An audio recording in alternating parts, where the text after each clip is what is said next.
श्री ललितास्तवरत्नं ध्यानम् आधिमरसावलम्भाम् अनिदं प्रथमोक्तिवल्लरी कलिकाम् आब्रह्मकीटजननीम् अन्तः कलयामि सुन्दरीमनिशम् नतजनसुलभाय नमो नालीकसनाभिलोचनाय नमः नन्दितगिरिशाय नमो महसे नवनीपपाटलाय नमः पवनमयी पावकमयी क्षोणीमयी गगनमयी कृपीटमयी रविमयी शशिमयी दिङ्मयी समयमयी प्राणमयी शिवे पाहि कालिकपालिनि शूलिनी भैरवी मातङ्गी पञ्चमी त्रिपुरे वाग्देवी विन्ध्यवासिनी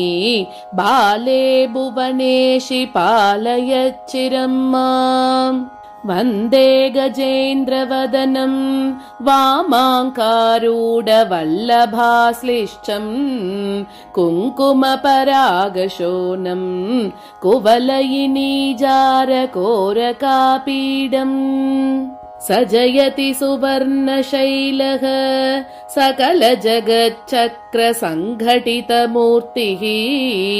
काञ्चननिकुञ्जवाटी कन्दलधमरी प्रपञ्चसङ्गीतः हरिहयनैरुतमारुत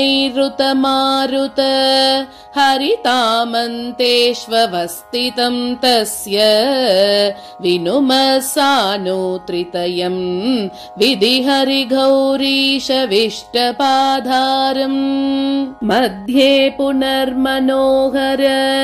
रत्नरुचिस्तबकरञ्जितदिगन्तम् उपरि चतुश्शतयोजनम् उत्तुङ्गशृङ्गपुङ्गवमुपासे तत्र चतुश्शतयोजन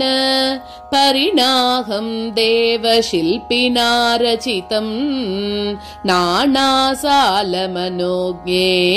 नमाम्यहं नगरमादिविद्यायाः प्रथमं सहस्रपूर्वक षट्शतसङ्ख्याकयोजनं परितः वलयीकृतस्वगात्रं वरणं शरणं व्रजाम्ययोरूपम् तस्योत्तरे समीरन योजन दूरे तरङ्गितच्छायः घटयतु मुदं द्वितीयो घण्टास्वनसार निर्मितः सालः उभयोरन्तरसीमनि उद्धाम भ्रमररञ्जितोदारम् उपवनमुपास्महे वयम् ऊरीकृतमन्दमारुतस्यन्दम् आलिङ्ग्य भद्रकालीम् आसीनस्तत्र हरिशिलाश्यामाम् मनसि महाकालो मे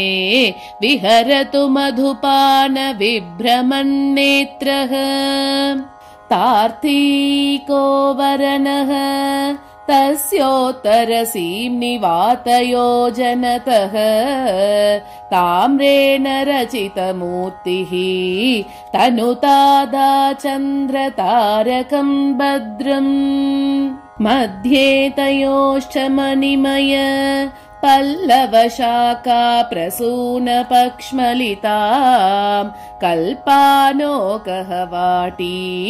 कलये मकरन्दपङ्किलावालाम् तत्र मधुमाधवश्री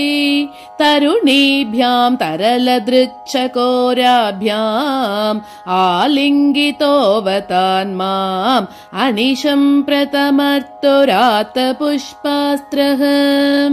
नमत तदुत्तरभागे नाकिपथोल्लङ्घि शृङ्गसङ्घातम् सीसाकृतिं तुरीयं